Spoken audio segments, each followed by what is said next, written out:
Muy buenas tardes, amados amigos y hermanos aquí presentes. Es para mí un privilegio estar con ustedes en esta ocasión para traerles la palabra de Dios. Reciban también todos un caluroso y amoroso saludo de parte de los hermanos de Puerto Rico, quienes les aman en grande manera. Y si ustedes también tienen saludos para los hermanos de Puerto Rico, quiero llevárselos también. Y si tienen saludos para los hermanos de Guatemala, también les llevaremos saludos allá, ya que estaremos en esta semana en Guatemala. También estaremos en Costa Rica. Si tienen saludos para ellos, también les llevaré saludos a ellos. Nuestro hermano Bermúdez y yo les llevaremos saludos. Y luego también pasaremos a Venezuela, luego de Puerto Rico. Si tienen saludos para los venezolanos, también les llevaremos saludos a ellos. Y reciban ustedes saludos, como les dije, de los hermanos de Puerto Rico, de los hermanos de Venezuela, de los hermanos de Colombia, también de los hermanos de Perú. Aquí está un representante, la representante de allá del grupo de los hermanos de Perú. Y reciban saludos de todos los hermanos de toda la América Latina, por donde hemos estado, y que le envían saludos a los hermanos de todos los demás lugares. En esta tarde hemos estado escuchando a nuestro amado hermano Bermúdez, quien nos ha traído esa palabra, nos ha hablado esas cosas tan maravillosas y nos ha estimulado espiritualmente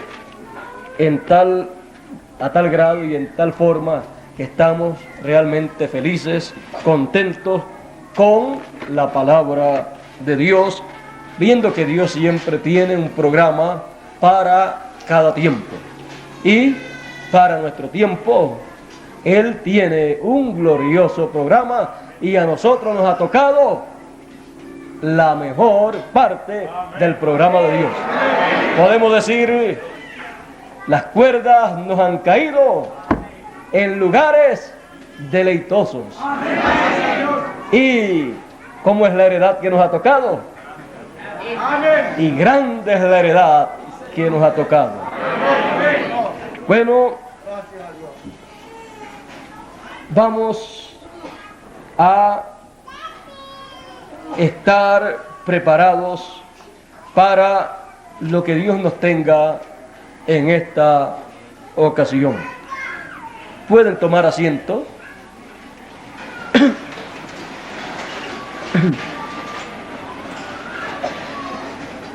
El proverbista y rey Salomón nos dijo en uno de sus proverbios,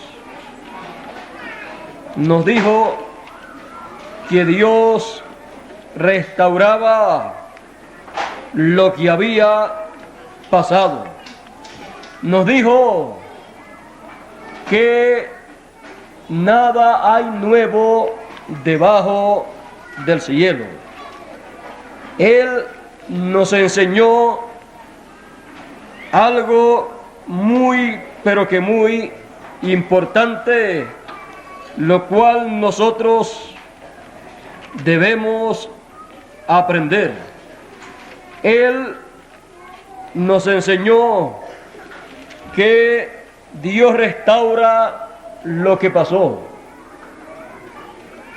Y si Dios es así, si esa es la naturaleza de Dios, entonces comprendemos que Dios siempre estará actualizando todas las cosas del pasado.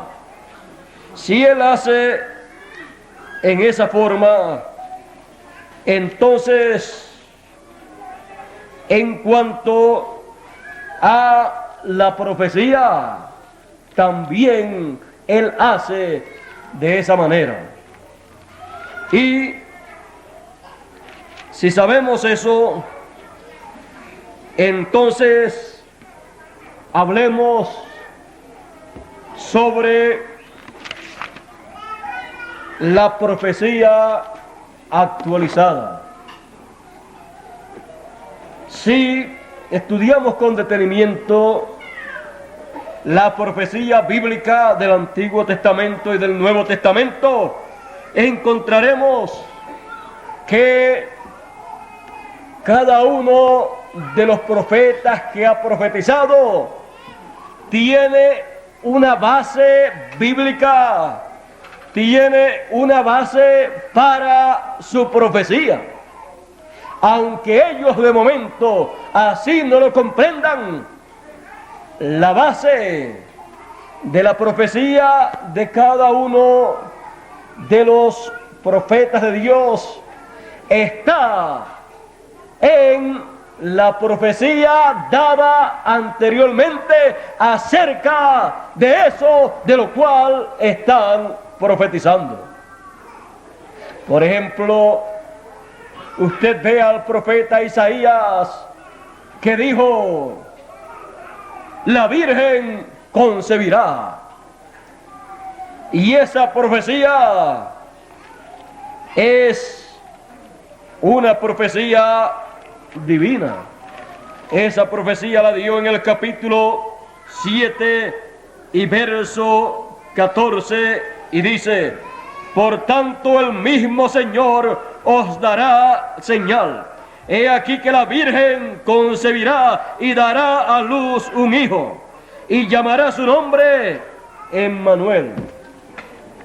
Después, en el capítulo 9, verso 6 nos dice: porque un niño nos es nacido, hijo nos es dado, y el principado sobre su hombro, y llamarás su nombre admirable, consejero, Dios fuerte, Padre eterno, príncipe de paz. Estas dos profecías de Isaías tienen una base en la Escritura. Y esta profecía que está dando el profeta Isaías es una profecía actualizada. Es una antigua profecía actualizada. Y cada vez que el Dios, a través de un profeta que le envía, actualiza la profecía, ¿qué es lo que hace? La hace ver más clara, la hace ver en una forma más ampliada. Y entonces los detalles de esa profecía pueden ser dados a conocer y ser vistos por aquellos que están escuchando a ese profeta actualizando la profecía. Porque así como todo el programa divino Dios lo actualiza, así la profecía Él la actualiza. Amén. Veamos, el profeta Isaías en su tiempo actualizó la profecía. Cada vez que aparece un profeta en la escena, actualiza la profecía. La trae conforme a cómo debe ser comprendida, entendida para ese tiempo en que están viviendo. Ahora veamos esa profecía de Isaías. Veamos esa profecía más atrás, cuando todavía no estaba actualizada en esa forma en que el profeta Isaías la trajo, en donde se vieron los detalles de esa profecía divina. Y usted verá que esa profecía, cuando fue dada originalmente, no fue traída con todos los detalles que la trajo Isaías, porque no se necesitaba en aquel tiempo, pero estaba en esa profecía todos los detalles, pero ocultos, porque la profecía, cuando es traída por primera vez sobre un tema, es como cuando usted coloca algo bien grande frente a usted, pero a una distancia bien lejos, como son las estrellas. Las estrellas, muchas de ellas son más grandes que este planeta Tierra, pero Dios las ha colocado tan lejos de la Tierra que usted en la noche las ve tan pequeñas que usted puede pensar que una estrella de esas es más pequeña que usted. Pero usted puede meterse dentro de una estrella de esas, caminar en una estrella de esas y usted verse más pequeño que lo que usted ve a esa estrella si alguien lo mira desde la Tierra. Lo ve tan pequeño que ni siquiera lo ve a usted. Pero sin embargo, usted puede estar ahí. Pero si lo están viendo desde la Tierra mirando esa estrella, no ven los detalles que hay en esa estrella. Y usted es uno de esos detalles. Si miran de alguna de esas estrellas lejanas hacia este planeta Tierra, podrán ver a este planeta Tierra como nosotros vemos cualquiera de esas estrellas. Y si el que mira no es Dios, no lo podrá ver a usted. No podrá ver a los seres humanos que habitan en esta tierra. ¿Por qué? Porque aunque este planeta Tierra y usted también es grandecito, con todo y eso, a causa de la distancia en que se encuentra, no se pueden distinguir los detalles que hay en ese planeta, en este planeta Tierra. Y así es también la profecía. Cuando está bien distante de su cumplimiento, es difícil ver sus detalles que hay dentro de esa profecía, de esa promesa divina. Pero a medida que se va acercando el tiempo para su cumplimiento, esa profecía se va acercando más y más a la gente. Y como Dios la va acercando más y más a través de los profetas que Él envía, que toman esa profecía y la actualizan y la traen a la vista del pueblo de Dios para ese tiempo. Y se la colocan frente a ellos en la distancia que le falta para su cumplimiento. Y conforme a esa distancia que falta, será la forma en que se podrá visualizar lo que hay en esa profecía. Ahora, veamos esta profecía de Isaías. Aquí, cuando la vemos con mucho detalle. Vemos que hay una virgen que concebirá. Una mujer virgen, una joven virgen, va a tener en su vientre una criatura, un niño varón. Amén. Y luego dice, y dará luz, parirá. Así es que va a tener un parto. Y dice que tendrá un hijo, no una hija, un hijo. Y se llamará su nombre Emmanuel. Y Emmanuel quiere decir Dios con nosotros. Luego Eso está en el capítulo 7, en el capítulo 9, ya él amplía un poco más esa profecía. Porque cada vez que habla de esa profecía, la amplía, la acerca más y le muestra más los detalles que hay para el cumplimiento de esa profecía. Luego en el capítulo 9 dice, porque un niño nos es nacido. Es que ya la Virgen entonces él la ve como ya habiendo dado a luz. Primero la ve en la primera etapa. La Virgen concebirá y dará luz y se llamará Emmanuel su nombre. Pero ya cuando la presenta en el capítulo 9 dice,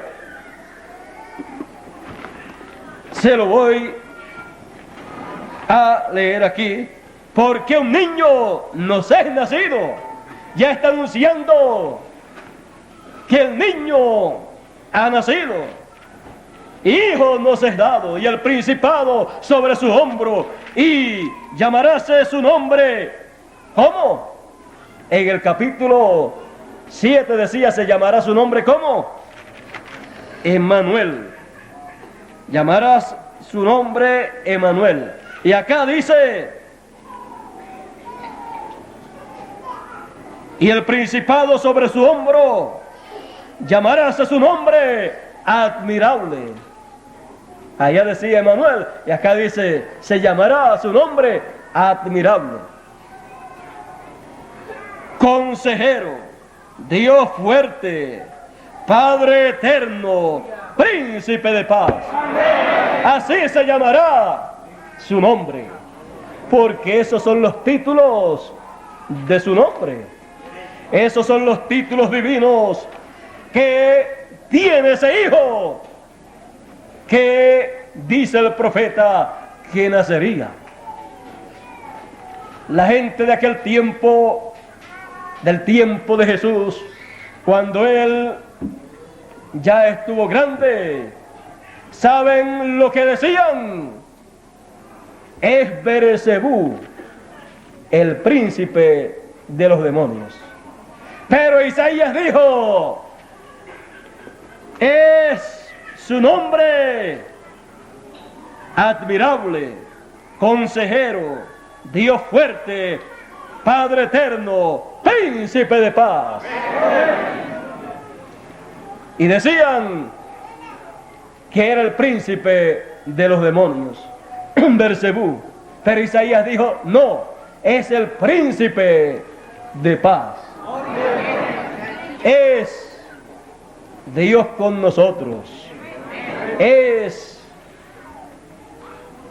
la divinidad hecha carne.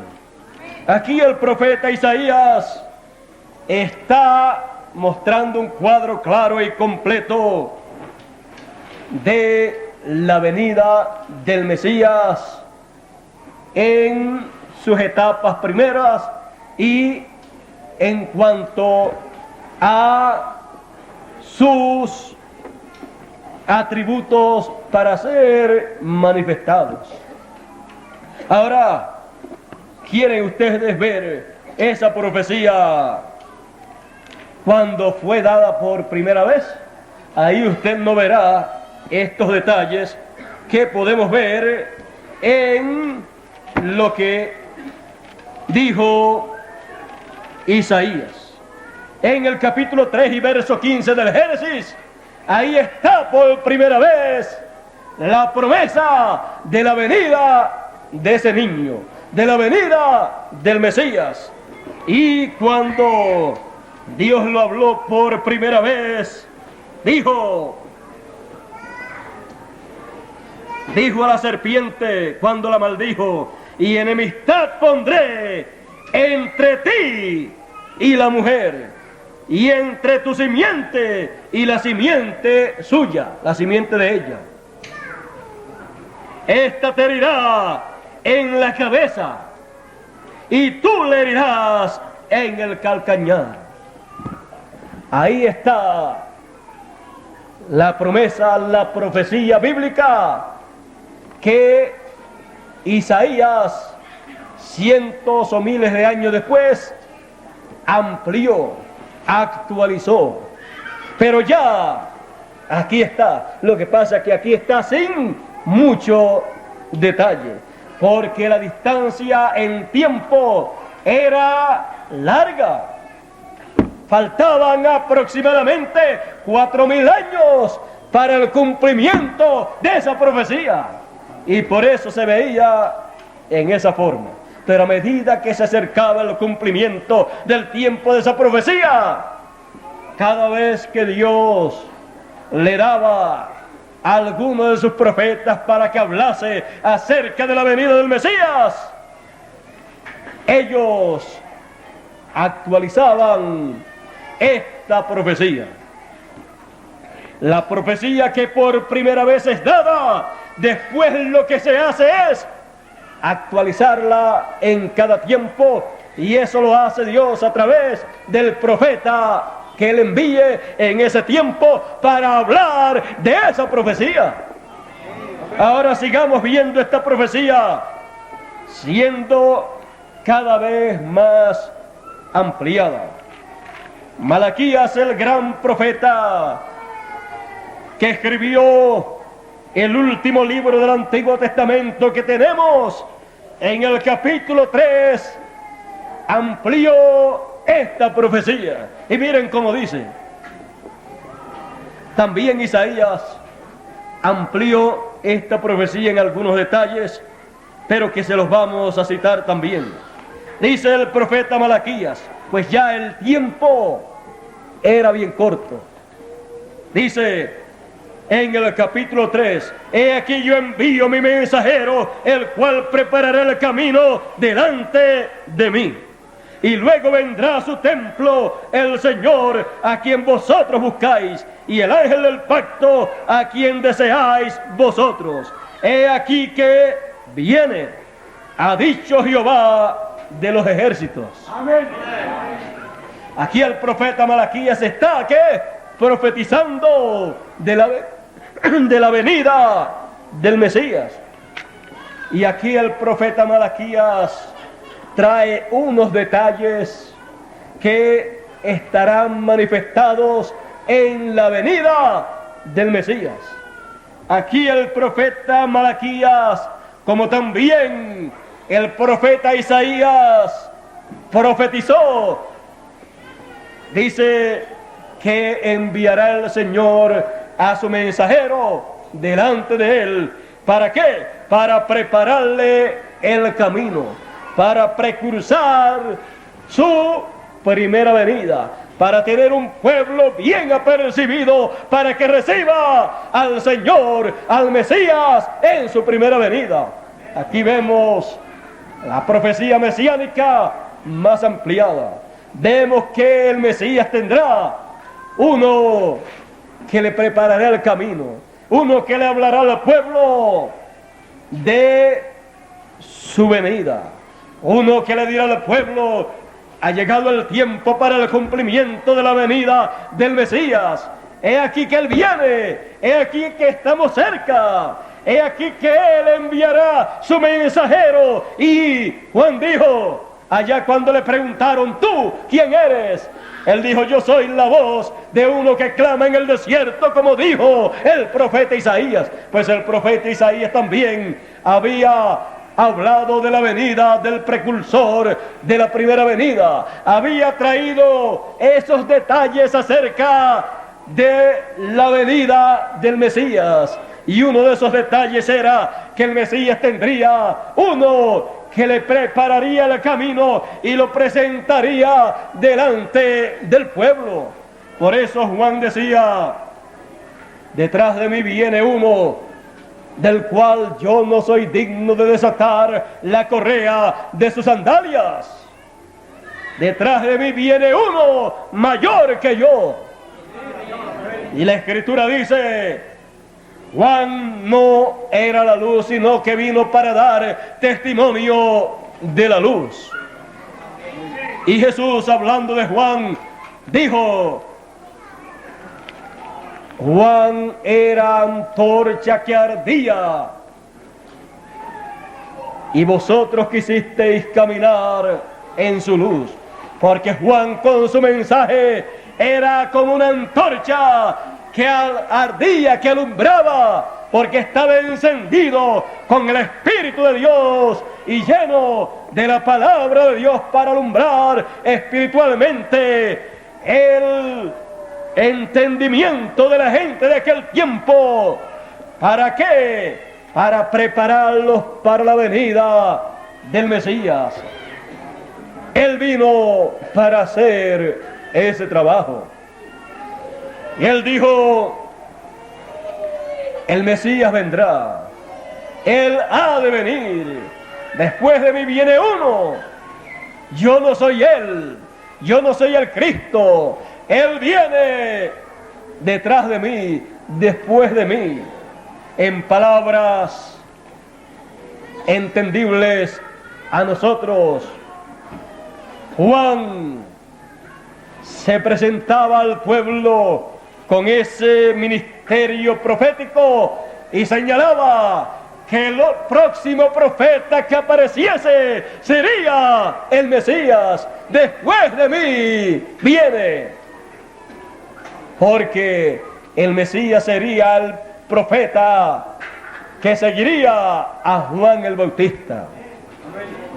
Por eso, cuando le vinieron a decir a Juan el Bautista, mira, el que tú bautizaste y del cual tuviste testimonio, bautiza más gente que tú y le siguen más gente que a ti. Juan dijo, a él le conviene crecer y a mí menguar, porque él reconocía que era el precursor de la primera venida del Señor. Él reconocía su posición y él sabía que el que venía detrás de él era mayor que él. Por eso él sabía que el que venía después de él crecería. Con su ministerio crecería. El ministerio de Juan era para dar luz a Israel, al grupo de personas que le recibiesen. El ministerio de Juan el Bautista era para el pueblo de Israel. Su mensaje, su luz, era para el pueblo de Israel. Y muchos rechazaron esa luz. Pero Jesús dijo, yo soy la luz del mundo. Juan era una luz para Israel, porque él era el séptimo mensajero de la iglesia hebrea. Él era el mensajero séptimo correspondiente a la séptima edad de la iglesia hebrea. Por eso su mensaje, su luz, era para esa edad. Pero cuando vino el Señor, su luz era para el mundo entero. No se predica el evangelio de Juan el Bautista, se predica el evangelio del Señor Jesucristo, porque su luz era para el mundo entero, porque él dijo, yo soy la luz del mundo, y su luz se ha regado por el mundo entero, porque él era una luz mayor que Juan el Bautista. Él dijo, yo tengo mayor testimonio que Juan. Si tenía mayor testimonio, su luz era mayor.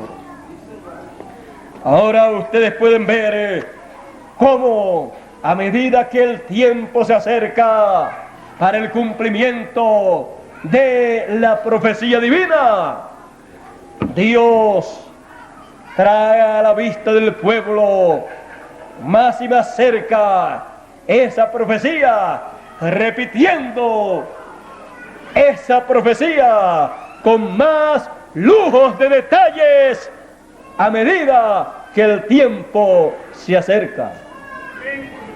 Y cuando llega el tiempo en que se cumple esa profecía, entonces aquellos en quienes se cumplen esas profecías comienzan a hablar de todo lo que fue dicho desde el principio, hasta lo que fue dicho por el último profeta que habló acerca de ese tema. Y reúnen toda esa documentación profética. Y dicen, como dijo Jesús, luego de leer lo que dijo el profeta Isaías: el Espíritu del Señor es sobre mí, por cuanto me ha ungido el Señor y me ha enviado para anunciar el año de la buena voluntad del Señor. Y luego que enumeró algunos detalles de las cosas que él haría, luego dijo: hoy se ha cumplido esta escritura en vuestros oídos. ¿Qué tiene para profetizar acerca de esa profecía aquel en el cual se cumple? Lo único que tiene para hacer es ir dando a conocer las cosas que se van cumpliendo conforme a la profecía que habla de él. Y también ir anunciando gradualmente los pasos que él seguirá en el cumplimiento de la profecía que se cumplirá en él.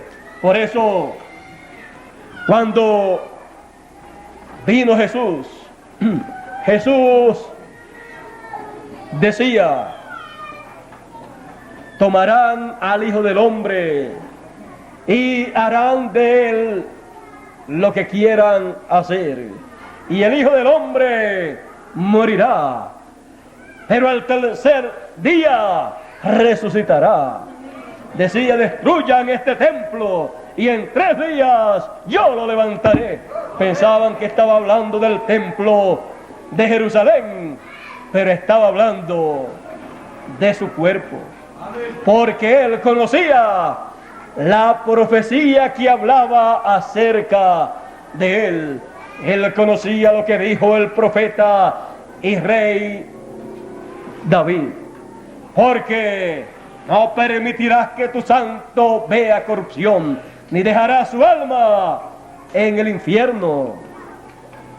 Y si no vería corrupción, tenía que resucitar al tercer día, porque después de 3 días la corrupción entra al cuerpo. El cuerpo se corrompe. Él conocía los detalles de la profecía que se estaría cumpliendo en él desde el comienzo hasta su final. Por eso él, tomando la profecía que fue traída desde el principio y ampliada por todos los demás profetas, él basaba y dirigía sus pasos por la profecía bíblica. Y él, con el cumplimiento de esa profecía, él actualizaba la profecía bíblica en forma materializada, en forma encarnada, en forma cumplida. Por eso él podía decir: hoy se ha cumplido esta escritura. Y cada vez que él cumplía una escritura, él podía decir la misma cosa.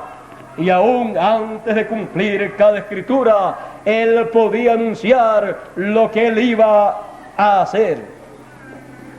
Por ejemplo, cuando él mandó a buscar un pollino hijo de asna, ¿dónde fue que él lo vio?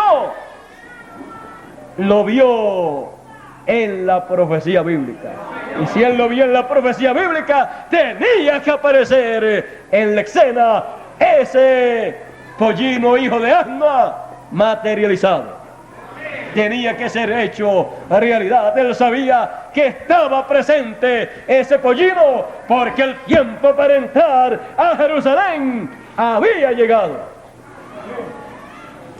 Él sabía las cosas que acontecerían.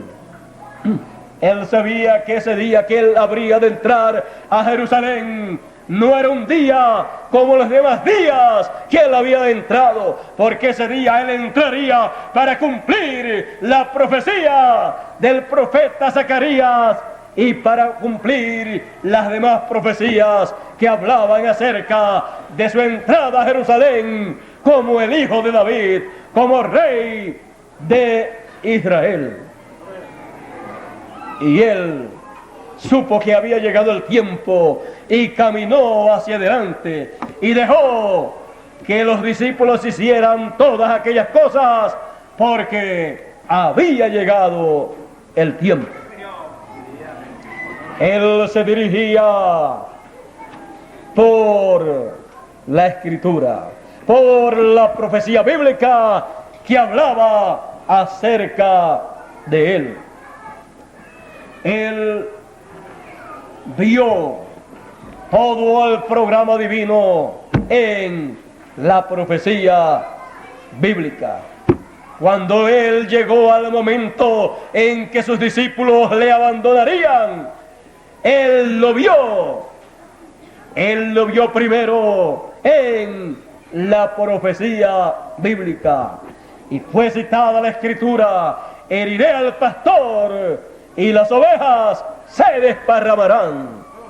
Amén. Él sabía las cosas que acontecerían porque él se guiaba por la Escritura. Amén. Ahora, mirando la profecía actualizada, podemos tener un cuadro más claro de lo que es la profecía bíblica. Usted encontrará siempre que Jesús basaba sus profecías en la Escritura. Cuando él dijo: los pobres heredarán la tierra, usted lo busca en el Antiguo Testamento y usted encontrará que los pobres heredarán la tierra, porque sus enseñanzas eran la palabra de Dios, pero en una forma actualizada. Siempre cuando la Escritura, cuando la palabra, cuando la profecía es actualizada, entonces se ve como se debe ver para ese tiempo. Cuando el profeta Isaías en el capítulo 53 de su libro habló acerca del Mesías, él dijo: ¿quién ha creído a nuestro anuncio? ¿Y sobre quién se ha manifestado el brazo de Jehová? Subirá cual renuevo delante de él, y como raíz de tierra seca. No hay parecer en él, ni hermosura. Verlo hemos, mas sin atractivo para que le deseemos. Despreciado y desechado entre los hombres, varón de dolores, experimentado en quebranto, y como que escondimos de él el rostro. Fue menospreciado y no lo estimamos. Ciertamente llevó él nuestras enfermedades y sufrió nuestros dolores, y nosotros le tuvimos por azotado, por herido de Dios y abatido. Mas él herido fue por nuestras rebeliones, molido por nuestros pecados. El castigo de nuestra paz fue sobre él, y por su llaga fuimos nosotros curados. Sigue enumerando un sinnúmero de cosas que acontecerían en la vida del Mesías. También el gran profeta y rey David dijo de la siguiente manera: en el capítulo 22. Dios mío, ¿por qué me has desamparado? ¿Por qué estás lejos de mí? ¿Por qué estás lejos de mi salud y de las palabras de mi clamor? Dios mío, clamo de día y no oyes, y de noche y no hay para mí, y de noche y no hay para mí silencio. Tú empero eres santo, tú que habitas entre las alabanzas de Israel. Y sigue diciendo en el verso 16,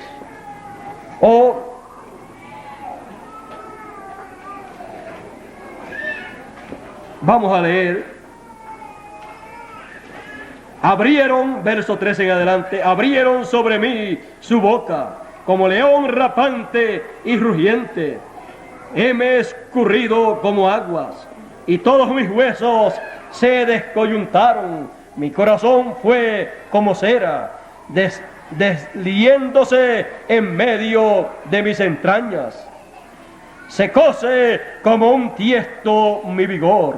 Mi lengua se pegó a mi paladar, y me has puesto en el polvo de la muerte, y me has puesto en el polvo de la muerte, porque perros me han rodeado, hame cercado cuadrilla de malignos, horadaron mis manos y mis pies, contar puedo todos mis huesos.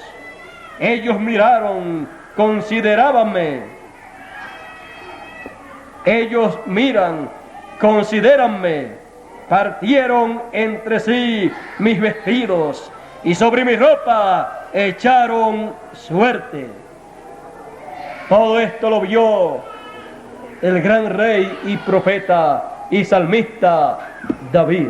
Y en uno de sus salmos mesiánicos, muestra, anuncia, profetiza los acontecimientos, los detalles que se verán en la vida del Mesías cuando llegue a la etapa de morir, de su muerte.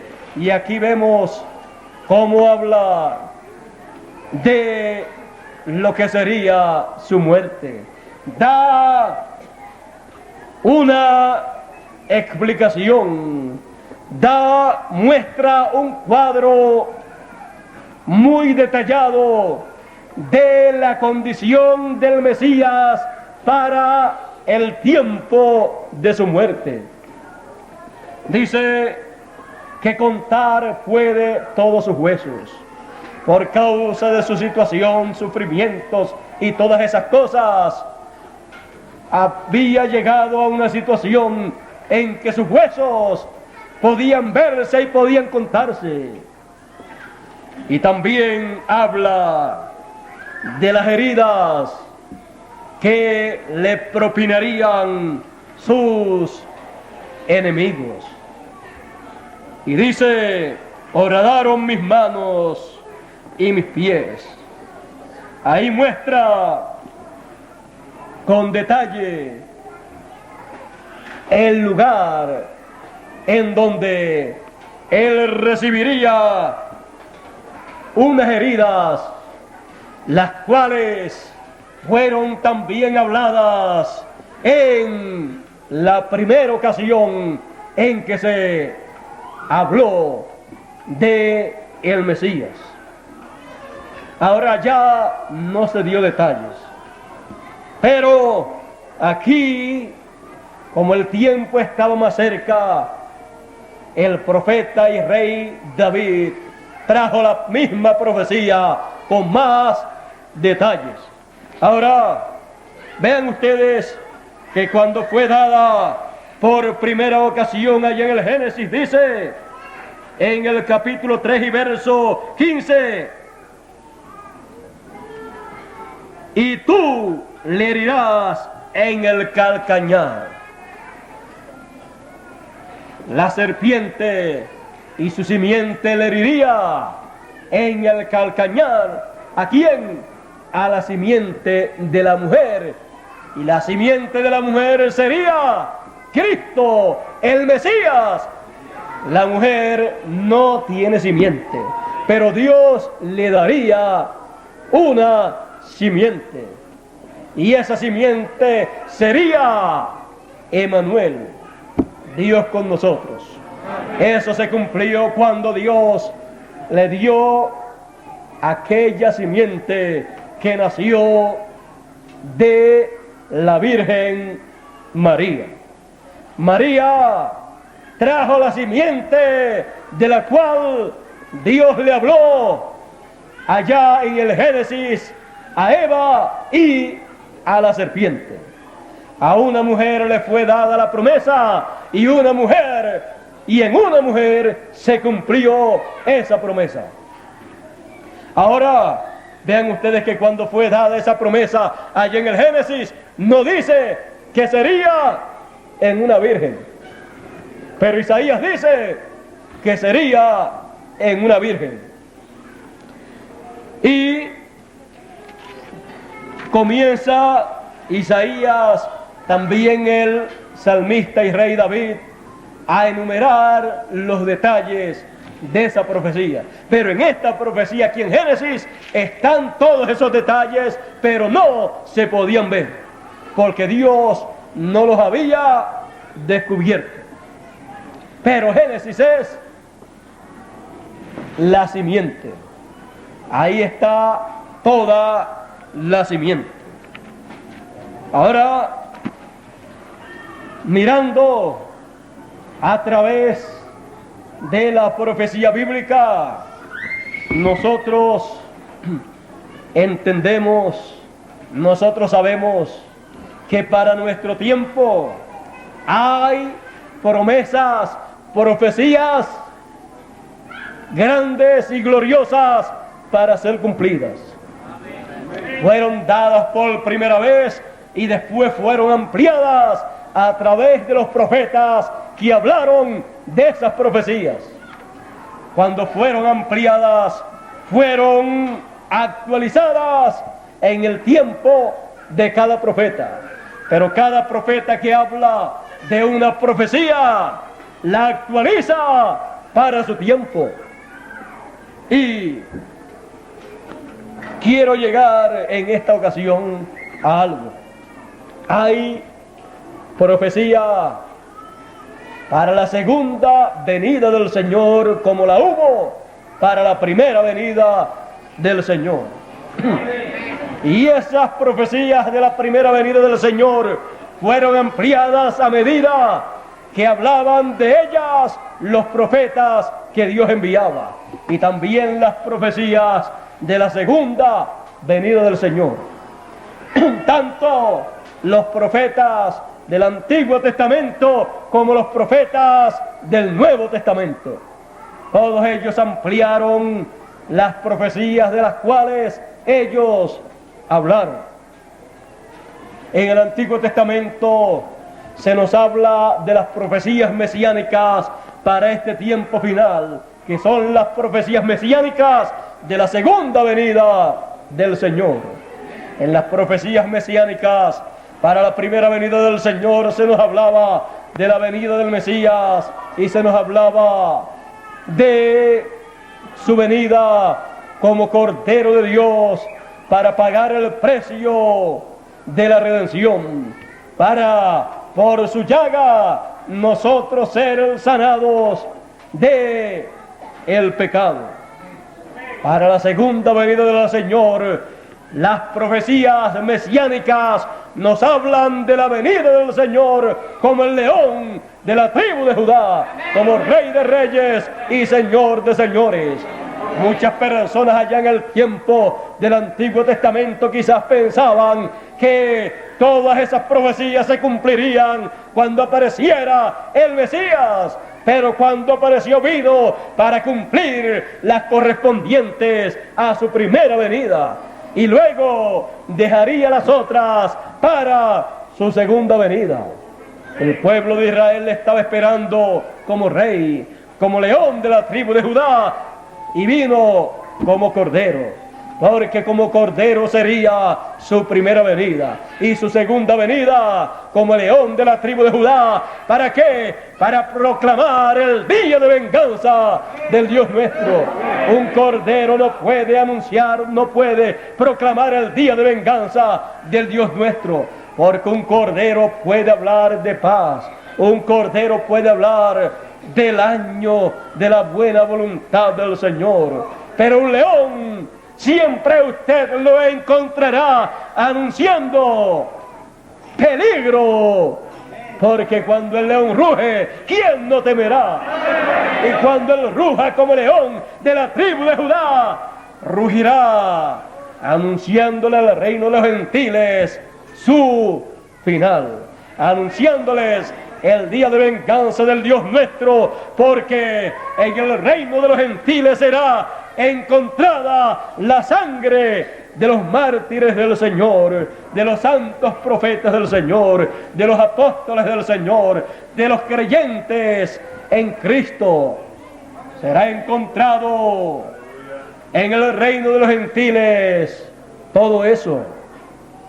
Será encontrado en el reino de los gentiles aquello que hizo el reino de los gentiles a través de Hitler, Mussolini, Stalin y otros dictadores y otros oficiales militares que efectuaron aquellas grandes matanzas de hebreos.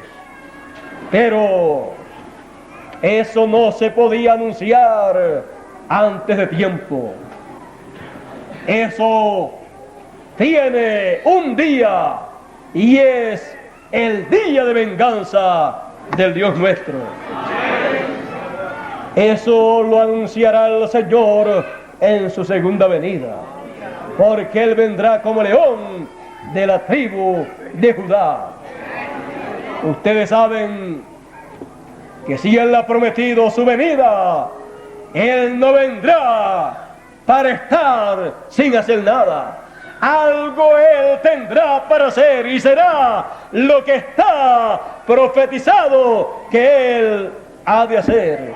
Esa será su obra en su venida. Él podrá enumerar las cosas que Él hará paso por paso, porque estarán en la profecía bíblica.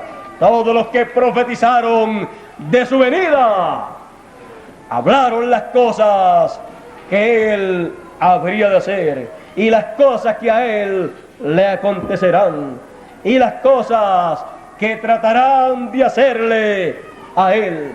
¿Quieren ver ustedes algo de lo que tratarán de hacerle a Él? Dice Apocalipsis capítulo 19, Apocalipsis capítulo 17, verso 12 en adelante, dice: y los 10 cuernos que has visto son 10 reyes que aún no han recibido reino, mas tomarán potencia por una hora como reyes con la bestia. Estos tienen un consejo y darán su potencia y autoridad a la bestia. Ellos pelearán contra el Cordero y el Cordero los vencerá, porque es el Señor de señores y el Rey de los reyes. Y los que están con Él son llamados y elegidos y fieles. Ellos pelearán contra el Cordero, pero no sabrán que ese Cordero para ese tiempo habrá cambiado de ministerio. Y el Cordero será el león de la tribu de Judá. Será Rey de reyes y Señor de señores. Rey de reyes y Señor de señores son ministerios y atributos que Él manifestará cuando Él en su venida se manifieste como león de la tribu de Judá, porque el león es el rey. Y él, como león, será rey de reyes y señor de señores. Eso es lo que no sabrán estos reyes con la bestia. Y dice que pelearán contra el cordero, pero no sabrán que ese cordero se convirtió en el león de la tribu de Judá. Por eso él los vencerá. Cuando él vino como cordero, lo vencieron llevándolo a la muerte, aunque estaba teniendo él la victoria más grande de aquel tiempo, pero aparentemente lo vencieron. Pero cuando tratarán de hacer lo mismo, él ya no será un cordero, sino un león. Cuando estaba como cordero, dice la Escritura, cuando le maldecían, no retornaba la maldición. Él decía: Padre, perdónalos, porque no saben lo que hacen. Pero cuando él venga como el león de la tribu de Judá, él vendrá cabalgando sobre un caballo blanco como la nieve, y de su boca saldrá una espada de 2 filos que será la palabra de Dios. Y dice en el capítulo 19 y verso 15: y de su boca sale una espada aguda para herir con ella a la gente, a las naciones, a los gentiles, a esos 10 reyes y a la bestia. Porque ellos son los que se levantarán. ¿Para qué? Para pelear contra ese jinete que viene sobre el caballo blanco. Pero dice: pero el cordero los vencerá. Tenemos la profecía bíblica de la victoria que tendrá el Señor sobre la bestia y los 10 reyes que se unirán a la bestia. Y cómo él los vencerá, dice, y de su boca sale una espada aguda, que es la palabra, para herir con ella a las gentes, a las naciones, a los gentiles. Herirá a los que se levantarán en guerra contra él. Y él los regirá con vara de hierro. El reino de los gentiles estará en la etapa de los pies de hierro y de barro cocido, y el Señor los va a regir con vara de hierro. Así es que cuando se habla del reino de los gentiles en su etapa de hierro, es la etapa dura, es la etapa en donde el reino de los gentiles no tiene misericordia. En la etapa de las piernas de hierro fue la etapa del reino de los gentiles dirigida por el reino romano, y ahí no había misericordia para los creyentes en Dios. Los echaban a las fieras, los echaban en las hogueras, los quemaban colocados en unas estacas, los crucificaban. A través de el imperio gentil en la etapa de las piernas de hierro, no había misericordia para los hijos de Dios. Pero la sangre de los mártires del Señor, de los hijos de Dios, se encontrará en el reino de los gentiles. Y Dios demandará venganza, y Él vengará la sangre de sus hijos. Y no solamente la sangre de los que murieron últimamente, sino la sangre de los que murieron también desde el comienzo del reino de los gentiles.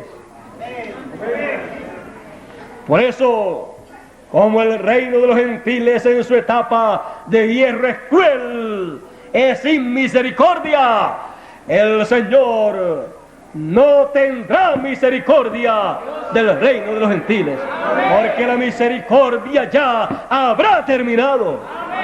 Y como ha terminado, entonces lo que le queda es el juicio divino para ser efectuado. Y dice, y Él lo regirá con vara de hierro. Ellos tienen hierro en los pies en su última etapa, y el Señor tendrá vara de hierro. ¿Para qué? Para regir a esos pies de hierro y de barro cocido. Y se desmoronará esa imagen, esa estatua que vio Nabucodonosor representando el reino de los gentiles. Se desmoronará cuando la piedra no cortada de mano venga, que es la venida del Señor, porque Él es la piedra no cortada de manos, la piedra que los edificadores desecharon. Cuando Él venga, dará en la etapa final del reino de los gentiles, dará en los pies de hierro y de barro cocido, y le proclamará el día de venganza, los herirá con esa palabra, y se cumplirá esa palabra desmoronando el reino de los gentiles. Y dice que el reino de los gentiles se desmoronó, y el viento sopló y se lo llevó como el tamo se lo llevó el viento al reino de los gentiles. Y dice, y la piedra que hirió a la imagen en los pies creció, creció y creció y siguió creciendo hasta que se convirtió en un grande monte, en un grande reino. Y ese grande monte es el reino de Dios, que vendrá en forma de una piedra no cortada de manos. Cuando venga esa piedra, ha venido el reino de Dios a la tierra, y se habrá cumplido la promesa del Señor, que será visto el Hijo del Hombre viniendo en el reino de Dios, en la venida del reino de Dios. Así será como comenzará el reino de Dios aquí en la tierra. Vendrá, comenzará como una piedra, pero esa piedrecita, esa piedra seguirá creciendo y seguirá creciendo, y vendrán más piedras, y seguirá creciendo, y vendrán más piedras, y seguirá creciendo, y vendrán más piedras, hasta que se hace un grande monte, un grande reino, porque será el tiempo del Señor recoger todas las piedras que son parte del reino de Dios, a todos los hijos de Dios, a todos los escogidos, y enviará con gran voz de trompeta a sus ángeles para reunir a todos los escogidos, y seguirá creciendo ese monte, y seguirá creciendo, y buscará, llamará a los que están en el paraíso, porque todos los muertos oirán la voz del Hijo del Hombre. Oirán la voz del Hijo del Hombre cuando Él venga con poder y gloria en su reino. Oirán la voz del Hijo del Hombre. ¿Y qué harán? Dice que se levantarán. Los muertos oirán la voz del Hijo del Hombre y despertarán. En ese tiempo se levantará el arcángel Miguel, ese poderoso arcángel, y juntamente con Gabriel estarán realizando una gran labor aquí en la tierra, y tendrán personas aquí para usarlos.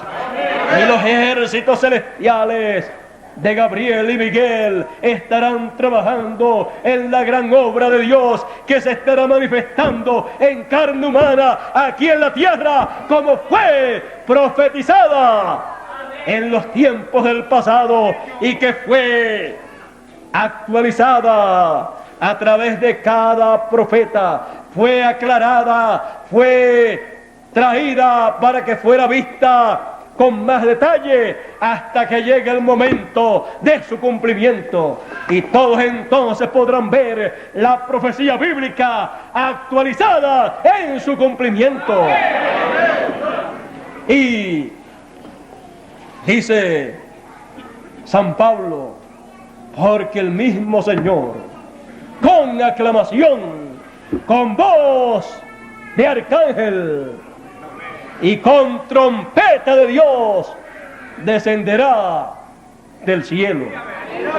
Porque Él descenderá del cielo, porque Él ha estado en el cielo, en el trono de intercesión, como sumo sacerdote haciendo la obra de intercesión. Pero cuando termine esa obra, se convierte en el león de la tribu de Judá, toma el libro, abre los sellos y desciende a la tierra.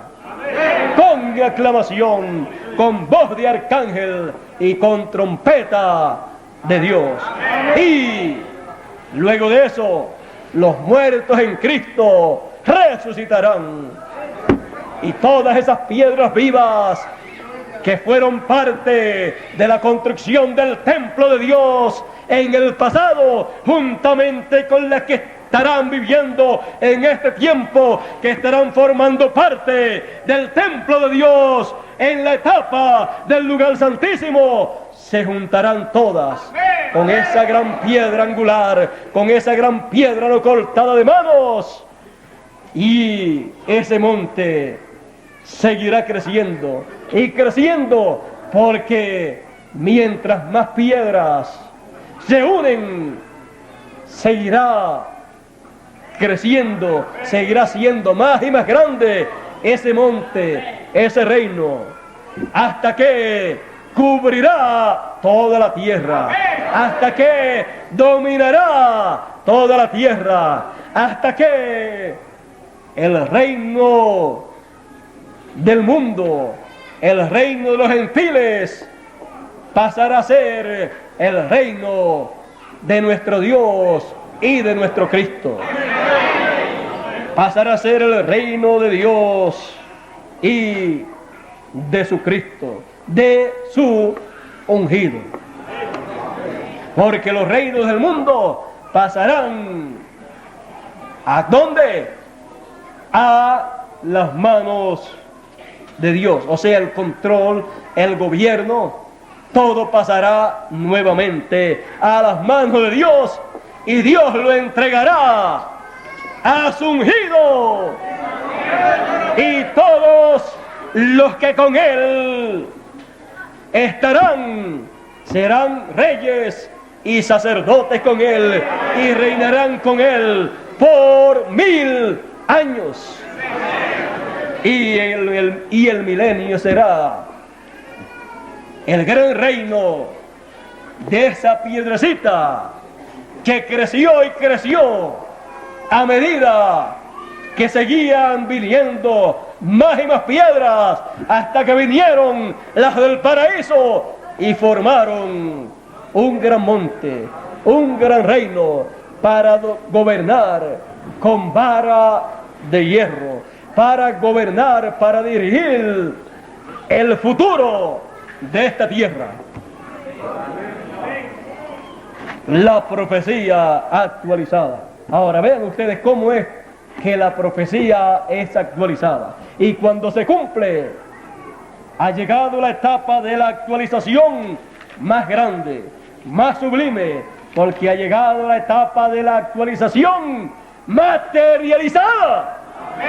Y esa es la etapa más grande y más gloriosa de todas.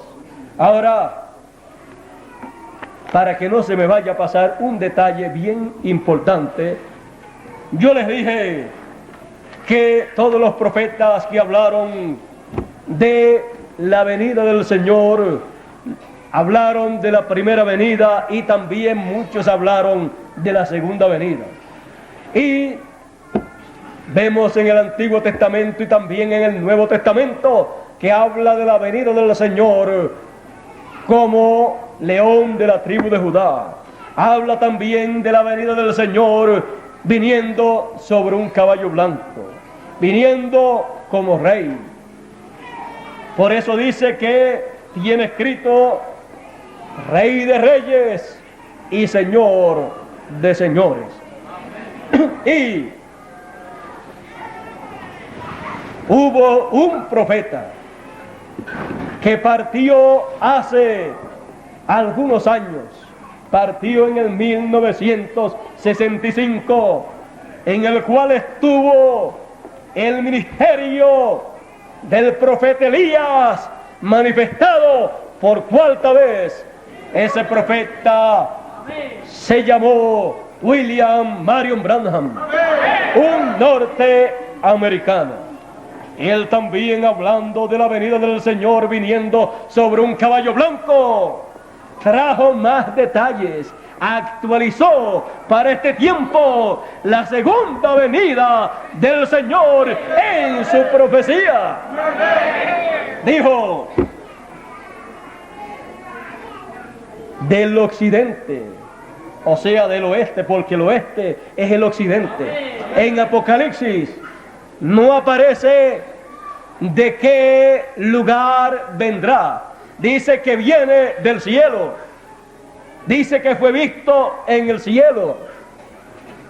Pero no dice si vendrá, si aparecerá del norte, del sur, del este o del oeste. Sino que dice que viene.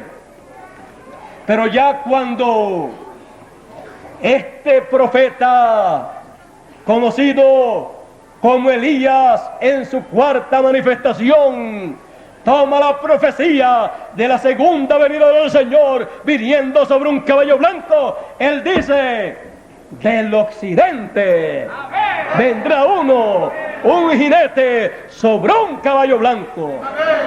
Recorreremos este camino, esta senda, otra vez, una vez más. Elías en su cuarta manifestación estaba recorriendo la senda como mensajero a la edad de la Odisea, como ángel mensajero de la edad de la Odisea, como séptimo mensajero de las edades de la iglesia. Pero está prometido que Elías recorrerá una vez más el camino profético, el camino ministerial. Y esa vez más que lo recorrerá será por quinta vez. Y vendrá acompañado con el ministerio de Elías. Y vendrá, ¿cuándo? En la venida del Señor. Porque el Señor viene conforme al orden de su venida, como fue mostrado en el monte de la transfiguración. Viene con Moisés y Elías. Así fue visto en el monte de la transfiguración, cuando él se transfiguró y su rostro brilló como el sol. Brilló como el sol porque Malaquías dijo que a los que temen mi nombre nacerá el sol de justicia. Y allí Jesús, en el monte de la transfiguración, estaba ampliando la profecía de la segunda venida del Mesías. La estaba ampliando, y entonces se veía que venía con el ministerio de Moisés y de Elías. Así también el profeta Zacarías lo vio cuando vio a las dos olivas, a los dos testigos, a los dos hijos de aceite. También Apocalipsis habla de ese gran ministerio. Todo eso es la ampliación, la actualización de la profecía de la segunda venida del Señor. Ya con la ampliación de la profecía de la segunda venida del Señor viniendo sobre un caballo blanco, lo vemos que viene del occidente. Así es que, así como el Señor en su primera venida apareció como un hombre, como un profeta de allá del oriente, en su segunda venida Él vendrá manifestándose en un hombre del occidente. Ese hombre no será el Señor, pero el Señor estará con Él y en Él, porque ese será su mensajero, su ángel, porque ángel es mensajero, su mensajero para comunicarle al pueblo de Dios todas las cosas que estarán siendo realizadas, materializadas, conforme a las profecías bíblicas para el tiempo final, conforme a las profecías mesiánicas. Él podrá tomar las profecías de la segunda venida del Señor desde